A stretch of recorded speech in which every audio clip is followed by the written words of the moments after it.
Құрметті менің алтын көрермендерім, баршаңызға сәлем.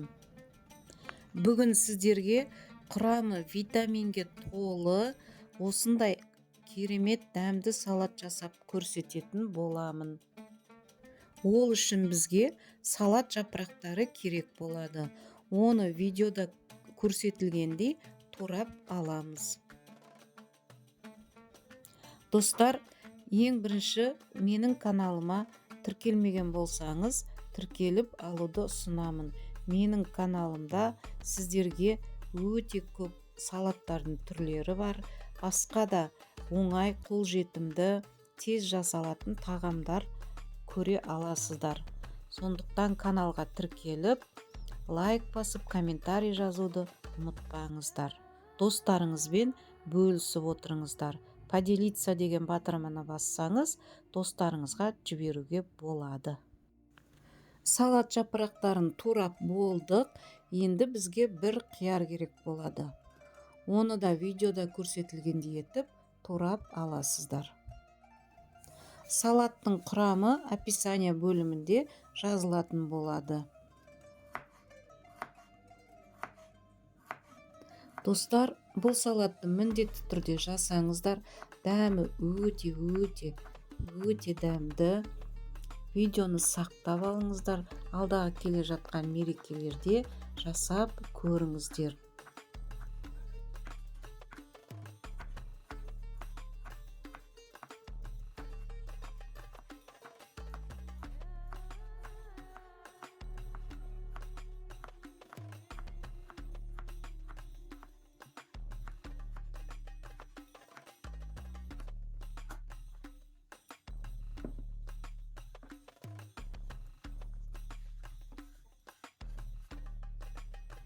Енді қызанағымызды турап аламыз.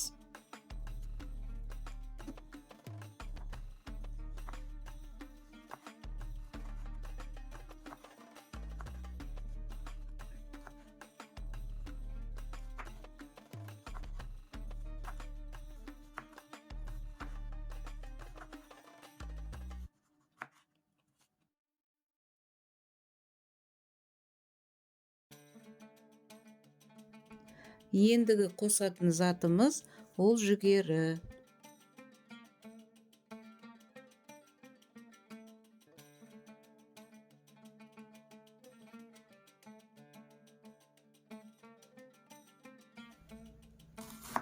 Кез келген жуаны қосуға болады. Мен осындай түсін алдым. Жуаның жартысын тураймыз.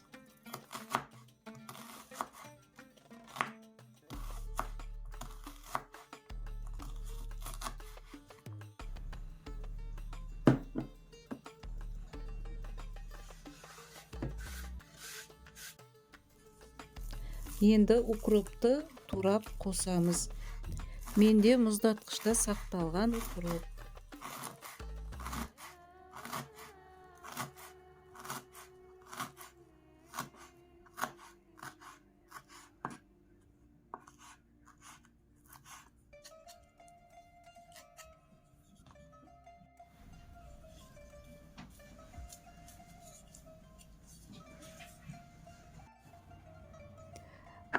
Бұл бөдененің жұмыртқасы.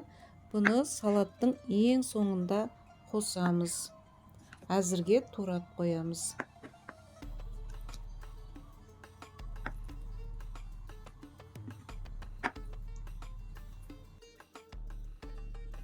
Ең соңғы қосатын затымыз ол филе, тауықтың еті. Оны 4 бұрышты кубик етіп тураймыз. Достар, каналға тіркелуді ұмытпаңыздар. Қоңыраушаны бассаңыздар, сіздерге менің жаңа видеоның шыққаны туралы хабарлама келіп түсетін болады. Яғни қоңыраушаны басасыз, одан кейін все деген жазуды басасыз. Сонда сіздер жаңа видеомды іздемейсіздер, сіздерге хабарлама өзі келіп түсетін болады. Салатымызды жасауды әрі қарай жалғастырамыз. Осы тауықтың етін турап болғаннан кейін салатымыздың үстіне лимонның жартысын құямыз. Одан кейін сұйық май немесе оливковый майдың 3-4 қасығын құясыздар ас қасықпен. Және 1 шай қасық тұз саласыздар. Бұрыш салмаймыз. Содан кейін жақсылап араластырып, дастарханға қоюға ұсынасыздар. Өте дәмді, керемет салат шығады. Маған сенсеңіздер, осы салатты міндетті түрде жасаңыздар. Алда мереке келе жатыр. Сондықтан дастарханның сәні болатын осы әдемі салатты жасауды сіздерге ұсынамын.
Құрметті менің алтын көрермендерім, баршаңызға сәлем.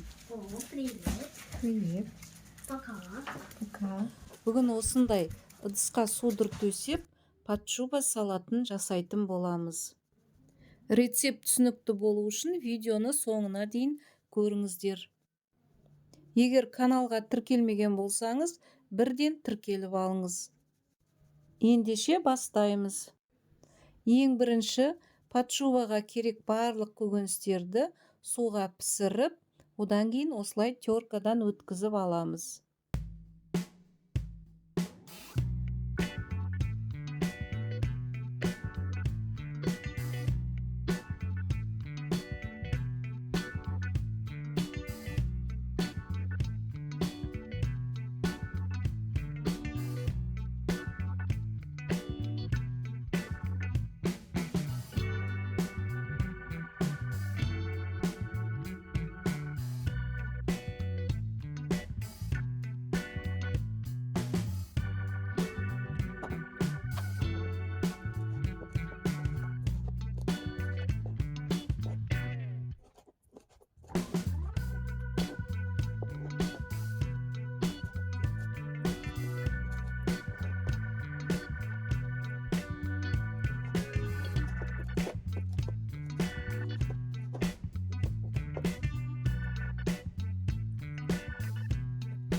Достар, мінеки барлығын үкіштен өткізіп болдық. Селедканы да турап алдық майдалап. Енді осындай шұңғыл ыдыс алып, үстіне судырымызды төсеп аламыз.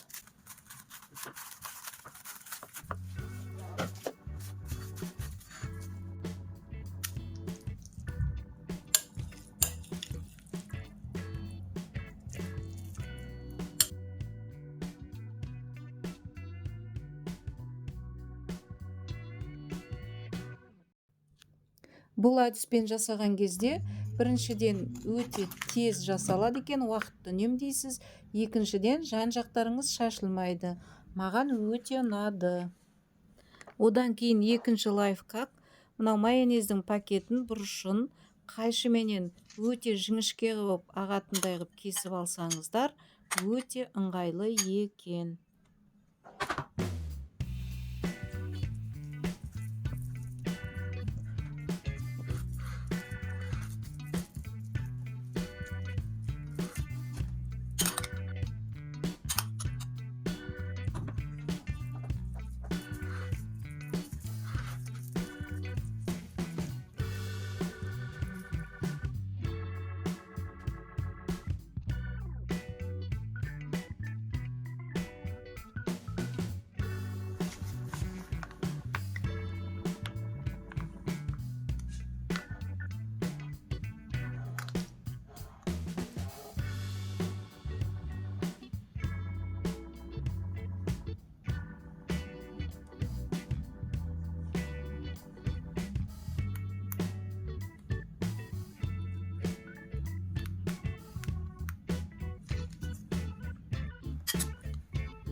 Достар, әрбір қатарға тұз себуді ұмытпаңыздар.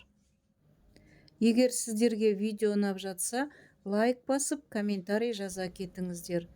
Достарыңызбен, туыстарыңызбен бөлісе отырыңыздар. Менің каналымнан сондай-ақ өте оңай, өте жеңіл, қарапайым рецепттерді таба аласыздар. Сондықтан тіркеліп, қоңыраушаны басып, все деген жазуды бассаңыздар, менің жаңа видеоның шыққаны туралы сіздерге хабарлама келіп түсетін болады. Сөйтіп сіздер менің каналымды жоғалтып алмайсыздар. Алдымызда жаңа жыл келе жатыр. Осы пат-шуба, оливье салаттарын жаңа жылда жасаймыз. Сондықтан осы әдісті қолданып көріңіздер. Салатымыздың соңғы қатарын салып жатырмыз. Қазір үстіне тарелка қойып аударатын боламыз.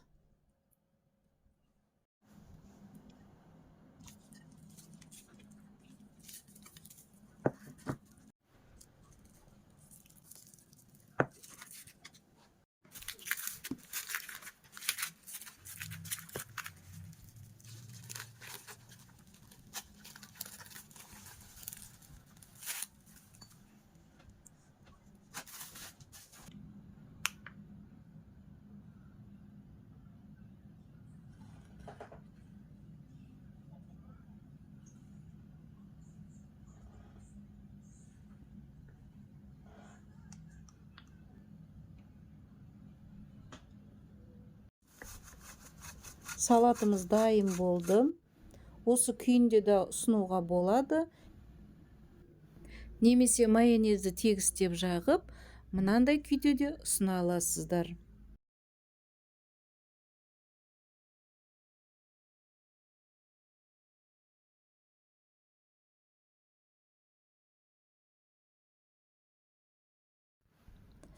Құрметті менің алтын көрермендерім, баршаңызға сәлем. Бүгін осындай шпрот қосылған керемет салат жасайтын боламыз. Бұл салатты бұрындары жасайтынбыз. Егер ұмытқан болсаңыздар, немесе бірінші рет көріп тұрсаңыздар, онда менімен бірге болыңыздар. Осындай бір жуаны ұсақтап турап аламыз. Достар, менің каналыма егер тіркелмеген болсаңыз, тіркеліп алыңыздар. Маңызды жерлерін жіберіп алмау үшін видеоны соңына дейін көріңіздер. Достарыңызбен бөлісіп отырыңыздар.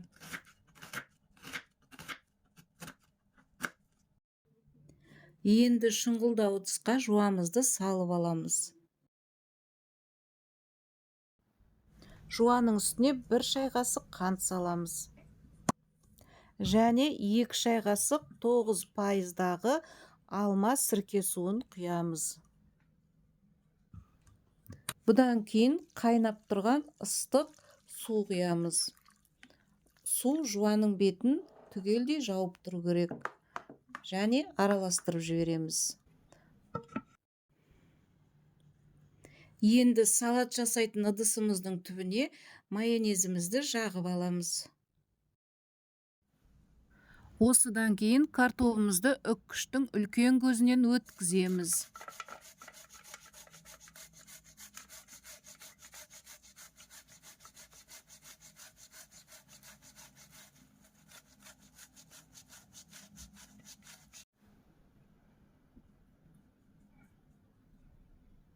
Вилканың көмегіменен осылай жаямыз.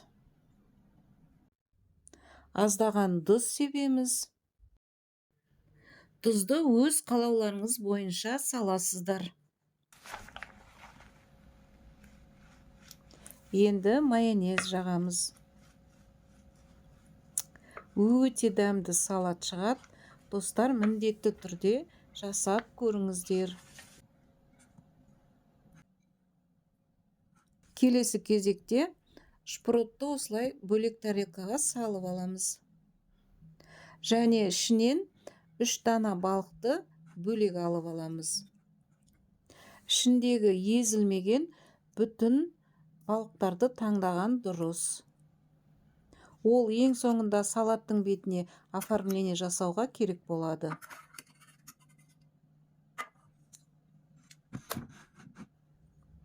Енді бұл үшеуін бас жағынан кесеміз.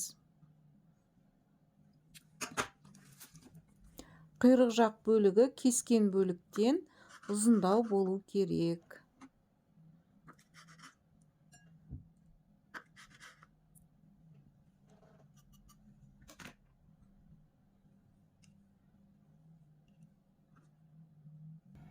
Енді балықтарымызды вилканың көмегімен осылай езіп аламыз.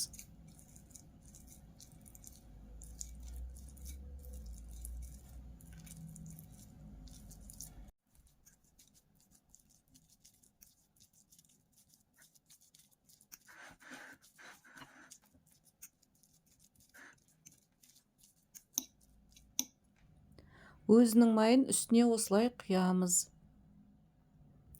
Ол қазір картошкаға сіңіп, өте жақсы дәм береді.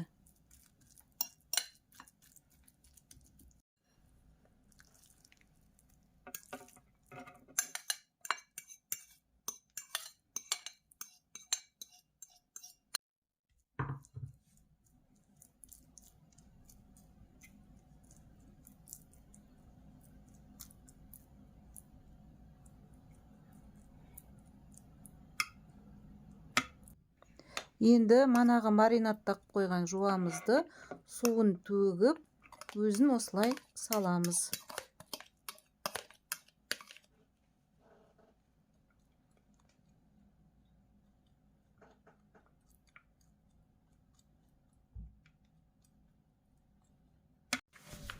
Жуаның бетіне аздап майонезімізді жағамыз. Енді сәбізді осылай үккіштен өткіземіз.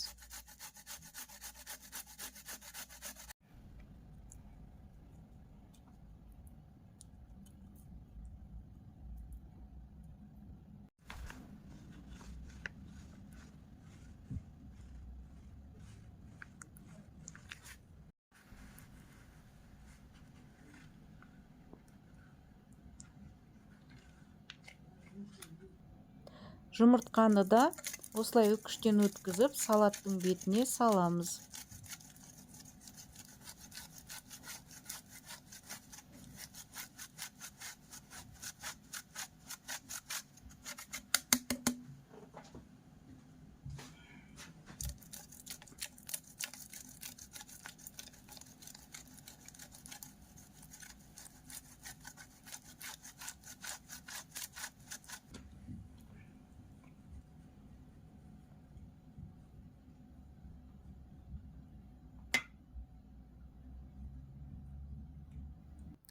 Жұмыртқаның үстіне тұз себуді ұмытпаңыздар.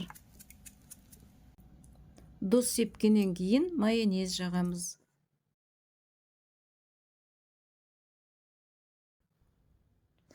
Енді осындай қатты ірімшігімізді үккіштен өткіземіз.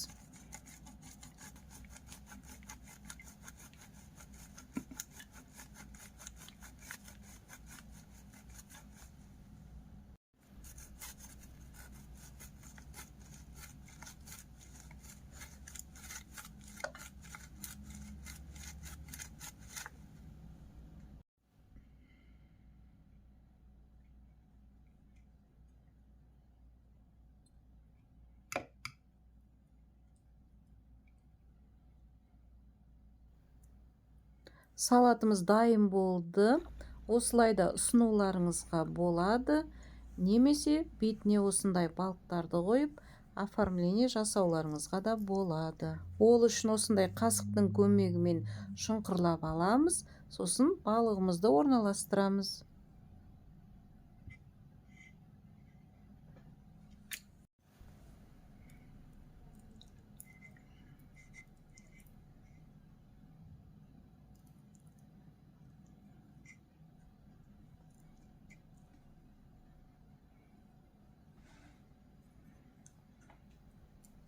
Салатымыздың жиегін осындай жуаменен әсемдеп шоуға болады.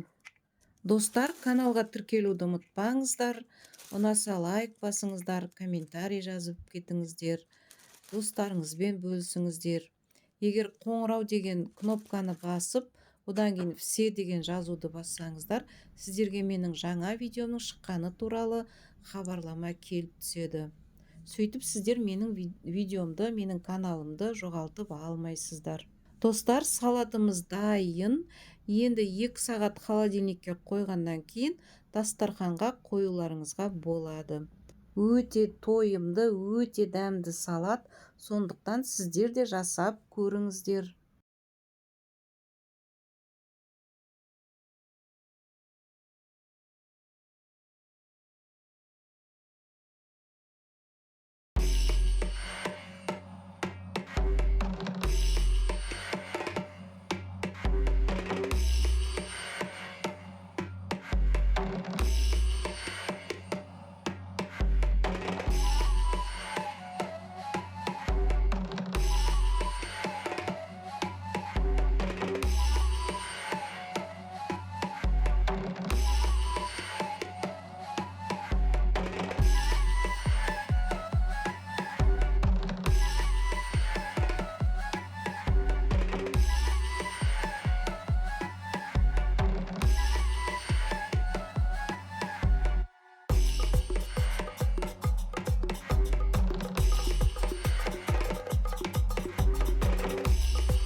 Жаңа бақыт нұр берді, жаңа жыл деп қуандық, көңіл шалқы гүлденді.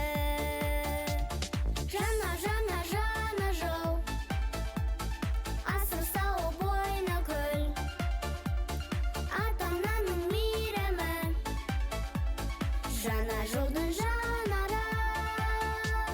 Жаңа жыл, асыр сауып ойна күл, ата-ананың мейірімі, жаңа жылдың жанары. Жаңа жыл деп тамсанып, сені көптен аңсадық, әйгілейміз атыңды, бар әлемге жар салып. Жаңа жыл, асыр сауып ойна күл, ата-ананың мейірімі, жаңа жылдың жанары. Жаңа жыл, асыр сауып ойна күл, ата-ананың мейірімі, жаңа жылдың жанары.